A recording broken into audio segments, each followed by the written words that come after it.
आंध्र प्रदेश के वजीर आला नारा चंद्रबाबू नायडू ने असेंबली में ज़राअत और उससे मुंसलिक शोबों की तरक्की पर हुकूमत की जानिब से किए जाने वाले इक़दामात पर असेंबली में बात की। इस मौके पर वजीर आला ने हुकूमत की जानिब से मुतारिफ करवाई गई अन्नदाता सुखी भवा स्कीम पर अपोजिशन जमातों की जानिब से की जा रही तनकीदों को मुस्तरद कर दिया। इन्होंने कहा कि गुज़िश्ता YSRCP हुकूमत के दौर में ज़रई शोबे को मुकम्मल तौर पर नज़रअंदाज किया गया था। उनकी पॉलिसीज़ की वजह से रियासत में किसानों की खुदकुशी में इजाफा हुआ। इन्होंने कहा कि जिन लोगों ने किसानों की तरक्की पर तवज्जो नहीं दी, अब हुकूमत पर तनकीद करना मज़ाक़ ख़ैज़ है। वज़ीर आला ने कहा कि किसानों की फलाह व बहबूद मखलूत हुकूमत की अव्वलीन तरजीह है।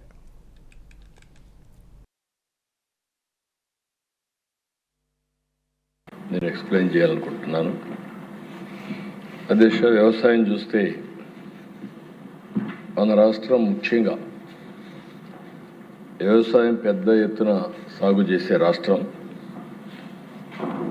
ఈ సంవత్సరం దేశ వ్యవసాయ వృద్ధి రేటు 0.39, అదే మన రాష్ట్రానికి వస్తే 7.83% వృద్ధి రేటు వచ్చేది నమోదైంది।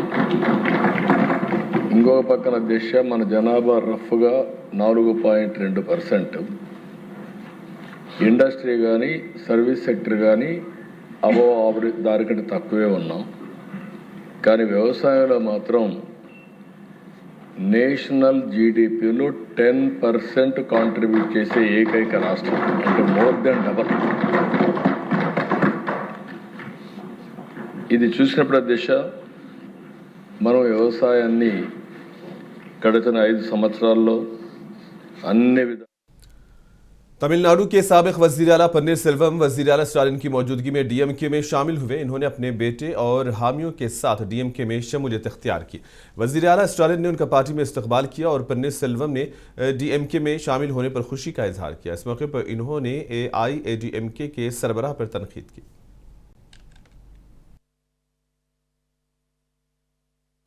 திமுகவில் தாய் கழகமான திமுகவில் மகிழ்ச்சியோடு என்னை இணைத்துக் கொண்டிருக்கின்ற திராவிட முன்னேற்ற கழகத்தினுடைய தலைவர் மாண்புமிகு தமிழ்நாடு முதலமைச்சர் தளபதி அவர்களுக்கு என்னுடைய முதல் நன்றியும் வணக்கத்தையும் இந்த நல்ல நேரத்திலே தெரிவித்துக் கொள்ள கடமைப்பட்டிருக்கிறேன்।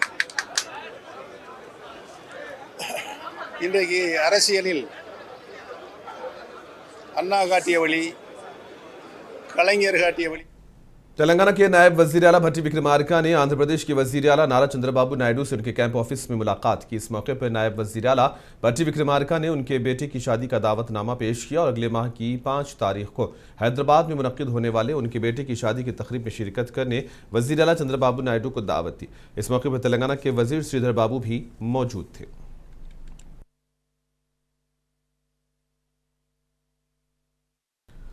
कर्नाटक के नायब वजीर आला DK शिवकुमार ने कहा कि कर्नाटक में मुल्क में एनिमेशन, विजुअल इफेक्ट्स, गेमिंग और कॉमिक्स के शोबे की क़ियादत कर रहा है। इन्होंने कहा कि रियासत को इस बात पर फ़ख्र है कि इसने 2016 में ही animation, visual effects, gaming and comics policy मुतारिफ कराई है। इन्होंने कहा कि कर्नाटक में बसलाहियत नौजवानों की बड़ी तादाद मौजूद है और हुकूमत इस टैलेंट को फ़रोग़ देना चाहती है। इस पॉलिसी के ज़रिए 1.5 लाख से ज़ायद नौजवानों को रोज़गार के मौक़े फ़राहम होंगे। I think I'm very proud that Karnataka is a leader. Earlier, the Prime Minister also came out with the orange new economics. So we have already come out with a policy in 2016 itself. The animation, visuals, effects, gaming and comics policy was being done in 2016 itself. So Karnataka has a very big talent pool in it. So we want to encourage more than 1.5 lakh youngsters will get an opportunity on employment, and we are the leaders and we will continue to so. So as I rightly said, the world is looking at the talent pool, what is there in Karnataka and Bangalore. We will continue to support all of them with whatever policy we have. So Karnataka startup. Kerala Wayanad की कांग्रेस रुकने parliament Priyanka Gandhi ने Kalika service cooperative bank के जरिए कायम करदा जदीद health laboratory का मल्लापुरम में इफ्तिताह किया। इस तकरीब से प्रियंका गांधी ने खिताब किया। ये जदीद लेबोरेटरी मुकामी अफराद को मियारी तिब्बी सहूलियात फराहम करेगी, जिससे बरवक्त तशखीस और बेहतर इलाज मुमकिन हो सकेगा। इस तकरीब में मुकामी अफराद और कांग्रेस पार्टी के कायदीन ने भी शिरकत की।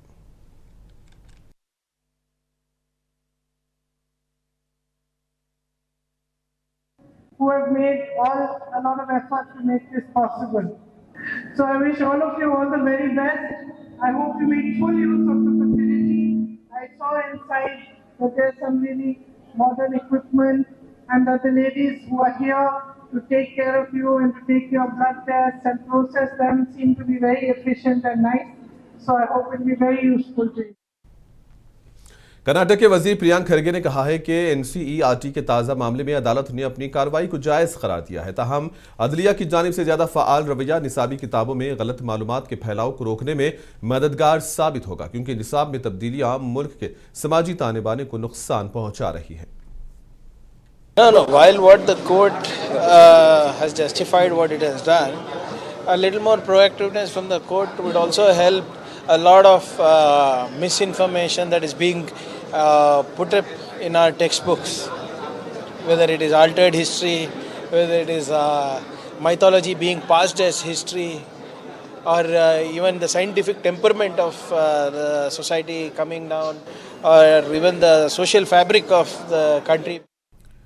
डॉक्टर रेड्डी लैब्स और ग्लेंड फार्मास्यूटिकल्स के नुमाइंदों ने आंध्र प्रदेश के वजीर सत्य कुमार यादव से सेक्रेटरीट में मुलाकात की। इस मौके पर इन्होंने सरकारी अस्पतालों में 5 अल्ट्रासाउंड स्कैनर लगाए गए हैं, जिनकी मालियत 1 करोड़ रुपए 15 लाख रुपये है। इन्होंने उनकी 27 की और मुबारकबाद दी। वजीर सत्य कुमार ने कहा कि कारपोरेट इदारों को समाजी जिम्मेदारी के तौर पर आगे आना चाहिए। इन्होंने हुकूमत के साथ ताउन करने की बात की। कहा कि मखलूत हुकूमत बड़े पैमाने पर सरमायाकारी सरकारी अस्पतालों में बुनियादी सहूलियात और जदीद मिशनरी की सहूलियात फराहम कर रही है।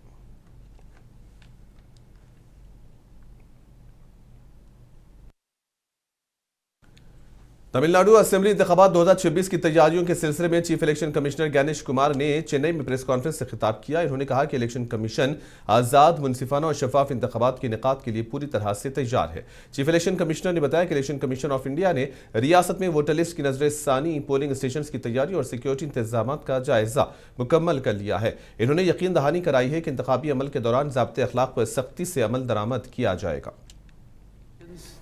Naturally, the flow of money, which shall be frozen and seized as per laws of the land, may cause some inconvenience. And therefore, my small trader brothers are requested to ensure that they do not carry cash beyond the permissible limits as given by law. Once marriage takes place, in Indian context, sometimes the names of the couple do change. Nandyal में Jana Sena party की जानिब से membership registration programme मुनक्किद किया गया। इस programme में जनसेना के रियासती कायदीन और पुनूरू के साबिक रुकने असम्बली के वेंकटा रोशैया ने शिरकत की। इस मौके पर इन्होंने पार्टी की नजरियात और पॉलिसीज को आवाम तक ले जाने पर जोर दिया, ताकि आवाम और नौजवानों को पार्टी की तरफ राग़िब किया जा सके। उन्होंने कहा कि पार्टी की मजबूती के लिए मेंबरशिप रजिस्ट्रेशन इंतहाई अहम है। इस प्रोग्राम में नंदियाल पनियाम जनसेना पार्टी के कायदीन ने भी शिरकत की।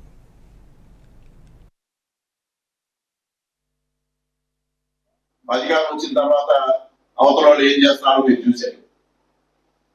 మరి ఆ విధంగా చేయకుండా ఉండాలంటే మనకు ప్రాముఖ్యత ఇవ్వాలి, మనకి ఇంపార్టెన్స్ ఇవ్వాలంటే ఏం చేయాలనేది మనం ఆలోచన చేయాలి. ఇది చేయకపోతే కష్టం. మీ నాయకత్వం, మీరు ఇన్ని రోజులు కృషి చేసిన నాయకత్వం అంతా వృధా కాబోతుంది. బోర్డుల పరిస్థితి పని లేదు. అది కాకుండా ఉండాలంటే ఎస్ మనం दिल्ली की रॉस एवेन्यू कोर्ट ने के कविता को दिल्ली एक्साइज पॉलिसी से मुताल्लिक सीबीआई केस में बरी कर दिया है। अदालत के फैसले के बाद के कविता और उनके अहल खाना ने अदालत के बाहर खुशी का इजहार किया। पार्टी जराये के मुताबिक के कविता के बेटे आदित्य ने भी इस मौके पर खुशी का इजहार किया। इन्होंने कहा कि यह फैसला अदालती निज़ाम पर एतमाद को मजबूत करता है और उनके लिए एक बड़ी राहत है। तेलंगाना जागृति के कारकुनों ने भी अदालत के फैसले को पार्टी और आवाम के लिए मुस्बत खबर करार दिया है। अदालत ने कहा है कि सीबीआई के पास कोई सबूत नहीं थे और मुलजिमा को किसी जुर्म में कसूरवार नहीं ठहराया जा सकता। Once again, I want to say only one thing, that this was a web of lies and the judiciary has cut right through it with this बिल्कुल बिल्कुल सत्य की ही जीत हुई है। आज सत्य को छुपाया जा सकता है, बहुत देर अंधेरे में रखा जा सकता है, लेकिन सत्य को कभी भी पराजित किया नहीं जा सकता है। आज जो जुडिशरी से जजमेंट मिला है, जो कोर्ट से जजमेंट मिला है दिल्ली लिकर के पॉलिसी केस के बारे में, उससे दूध का दूध पानी का पानी हो गया है। जिस तरीके से सारे एजेंसीज को यूज़ करके ऑपोजिशन पार्टीज को दबाने का काम जो इस देश में चल रहा है, इसको साफ साफ देखने को मिला है। उसका नतीजा हम बहुत शुक्रिया अदा करते हैं जो इस कठिन समय में हमारे साथ हमारे कार्यकर्ता खड़े थे, हमारे फैमिली के सारे मेंबर्स, खास करके हमारे सास ससुर जी, हमारे माता पिता जी जो हमारे साथ जुड़े थे, खड़े थे, उन सबको अभी मैं शुक्रिया अदा। Not only me. दिल्ली की मुबैना एक्साइज पॉलिसी मामले में के कविता को राहत मिली है। अदालत ने इस मामले में उन्हें बाइज्जत बरी कर दिया है। सीबीआई की कार्रवाई के दौरान की कविता की जानिब से उनके वकील नीतीश राणा ने अदालत और मीडिया के सामने अपना मौक़िफ़ पेश किया। वकील नीतीश राणा ने कहा कि उनकी मुवक्किला के खिलाफ सीबीआई की जानिब से दर्ज किया गया मुकदमा बेबुनियाद है और इस्तिग़ासा के पास कोई ठोस शवाहिद मौजूद नहीं है। There was an order on a charge was supposed to be coming by the court in the case of excise scam of Delhi, and the honourable court has discharged all the accused in the lack of evidence and the insufficient material and the shoddy investigation. Well, these are accused specifically. We'll read the order, whatever is the order is there, but they are discharged. I represented K. Kavita and Arun Pillai in the matter, and everybody is discharged, so they are also discharged. Well, court has specifically given an observation that the investigation was not proper. YSRCP के leader और साबिक वजीर बोसा सत्यानारायणा को कल रात stroke हुआ। इनको इलाज के लिए हैदराबाद के एक अस्पताल में शरीक किया गया, जबकि आज सिटी न्यूरो सेंटर में उन्हें दाखिल किया गया है, जहां उनका इलाज जारी है। डॉक्टर्स ने कहा है कि बोसा सत्यानारायणा का इलाज जारी है और उनकी सेहत मुस्तहकम है।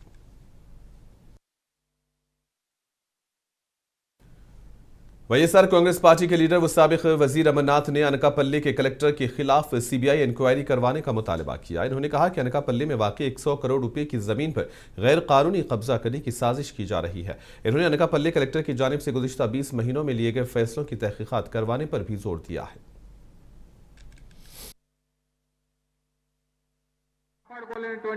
పరిస్థితుల్లో పాపం వారు కూడా ఆ కనికా పరమేశ్వర టెంపుల్ సంబంధించినటువంటి పెద్దలు కూడా ఒక కంప్లైంట్ కూడా ఇవ్వడం జరిగింది. వారిని కూడా దీని మీద మాట్లాడాలని చెప్పి కోరుతా ఉన్నాం. ఈ ఒక్క నిర్ణయమే కాదు, వారు ఈ పోస్టులోకి వచ్చినటువంటి గత 20 మాసాల్లో రెవెన్యూ పరంగా వారు చేసినటువంటి ప్రతి నిర్ణయాన్ని